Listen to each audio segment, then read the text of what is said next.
कोरापुट जिला लक्ष्मीपुर सदर महकुमा ठारे थिबा मा मूर्त्यालुम्बा नवदिन घंट जात्रा सोमवार रात्र 10 घटिका समय मुख्य पूजारी बासभवन मा मूर्त्यालुम्बा ठाकुराणी गाँ को पाछटी आनिबा मां समस्त पूजा सामग्री सह नुआ लुगा एक फूल चांगड़े सजाई यात्रा कमिटी सभापति और सदस्य मानक द्वारा आयोजित बाजा बजाई बाण फुटाई हुड़हुड़ी कंपाई मां मूर्त्यालुम्बा ठाकुराणी स्थायी मंदिर को रीतिरीति अनुसार मां को पूजा अर्चना गाँ को पाछटी आनी मां मूर्त्यालुम्बा ठाकुराणी गोटे दिन अस्थायी मंडप विश्राम पर बुधवार राति मंगलवार राति पर्यंत गाँवर साही साही बुली पूजा पाइबा सह मां रीतिकांति संपूर्ण करा जाइथाय।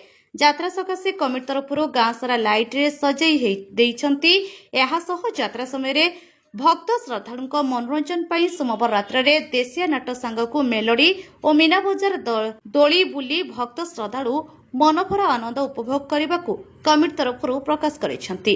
कोरापुट जिला लक्ष्मीपुर संजय कुमार पाणी का रिपोर्ट आपनक खबर। अधिक खबर पाई आम चैनल को लाइक शेयर और सब्सक्राइब करंतु।